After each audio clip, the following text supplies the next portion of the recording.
ഓം നമോ ഭഗവതേ വാസുദേവായ. ശ്രീ മഹാഭാഗവതം സ്കന്ധം 11 15-ാം അധ്യായം. സിദ്ധി നിരൂപണം.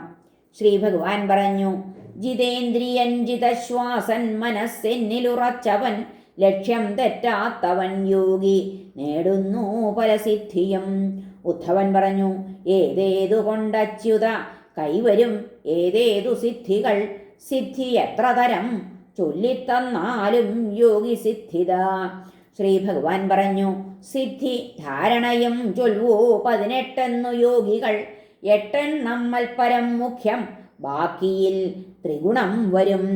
മെയ്യൻ വലിപ്പം ചെറുപ്പം ലഘുത്വം പ്രാപ്തമിന്ദ്രിയം ശ്രുതദൃഷ്ടപ്രകാശത്വം ശക്തിപ്രേരണ ഈശത വശിത്വാഖ്യഗുണാസംഗം ആഗ്രഹിച്ചതു നേടലും ഇവയെല്ലാമാണു സൗമ്യ മൽസ്വാഭാവിക സിദ്ധികൾ.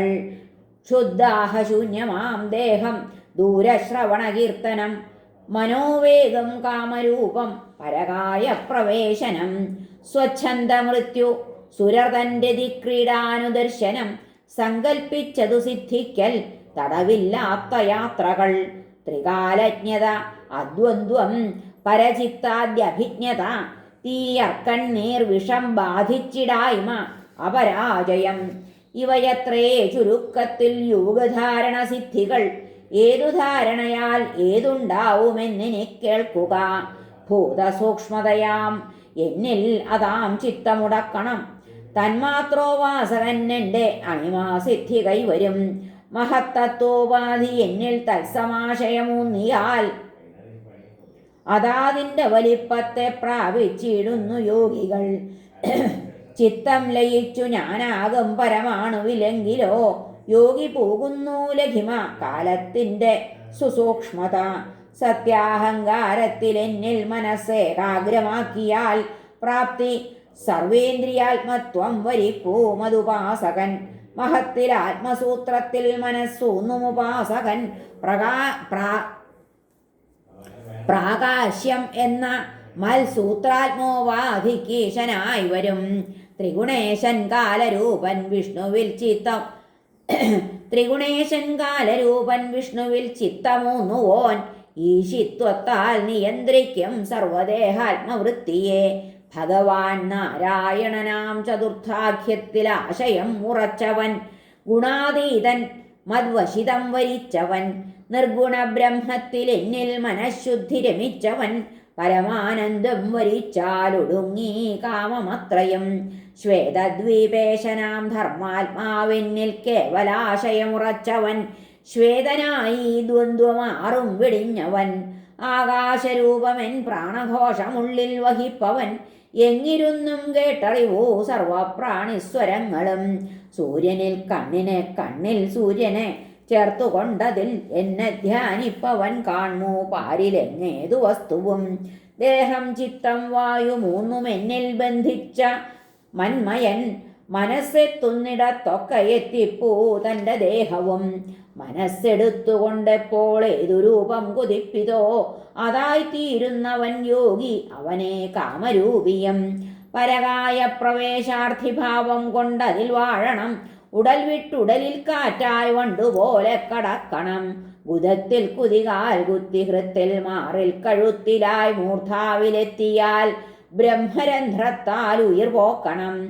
സുരാരാമവിഹാരേച്ചു മത്സത്വത്തെ സ്മരിക്കുകിൽ വിമാനത്തിൽ വരും ചാരെ സത്വോദ്ഭൂതകൾ ദേവികൾ. സത്യസ്വരൂപനാമെന്നിൽ മൽപരൻ ബുദ്ധിശക്തിയാൽ രമിച്ചാൽ കൈവന്നിടുന്നു താനാശിക്കുന്നതൊക്കെയും. ഈശൻ സ്വതന്ത്രൻ ഞാൻ എന്നെ ധ്യാനിച്ചേകീഭവിച്ചവൻ. എങ്ങെങ്ങും തടവില്ലാത്തോൻ തദാജ്ഞകൾ മമാജ്ഞകൾ. മൽഭക്തൻ സത്വസംശുദ്ധൻ യോഗിയാം ധാരണാവിദൻ. ത്രികാലജ്ഞാന സമ്പന്നൻ ജനിമൃത്യു വിശാരദൻ. പ്രകൃത്യതീതനീ എന്നിൽ ചിത്തസ്ഥിരത നേടണം. അതുള്ളവനു ബാധിക്കാ ശീതോഷ്ണാദി ഇരട്ടകൾ. ഞാനാത്മാവാം സർവസാക്ഷി സർവഭൂതഹൃദിസ്ഥനും. ചിത്തത്തിൽ എന്നെ ധ്യാനിപ്പോൻ കാണുന്നു പരചിത്തവും. യോഗധാരണയാൽ സർവഭൂതനാം മുനി തന്നുടൽ അജ്ഞാതിയാൽ നശിക്കില്ല വെള്ളത്താൽ ജലജീവിയും. മമാവതാരങ്ങളെ ശ്രീവത്സശംഖാദി ചാമരം ധ്വജം എന്നിവയോടൊപ്പം ഓർപ്പോന് ഇല്ല പരാജയം.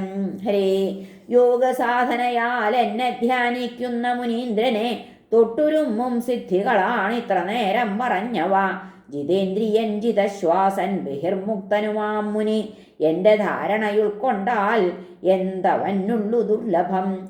പുണ്യമെന്നിൽ ചേരലാണ് അതാശിപ്പവനു സിദ്ധികൾ തടസ്സം. പുണ്യമെന്നിൽ ചേരലാണ് അതാശിപ്പവനു സിദ്ധികൾ തടസ്സം. കാലം കഴിക്കാമെന്നു മാത്രം അതോർക്കണം. ജന്മം മന്ത്രം തപസ് ഔഷധവും കൊണ്ടുള്ള സിദ്ധികൾ യോഗിക്കുണ്ട്. ആ യോഗസിദ്ധി കിട്ടാ മറ്റൊന്നുകൊണ്ടുമേ.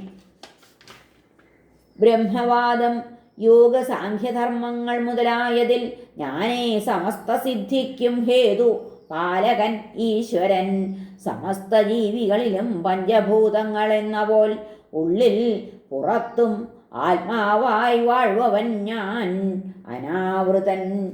ഹരേ നമ. ശ്രീകൃഷ്ണാർപ്പണമസ്തു. സർവത്ര ഗോവിന്ദനാമ സങ്കീർത്തനം. ഗോവിന്ദ ഗോവിന്ദ. ഹരേ നാരായണ.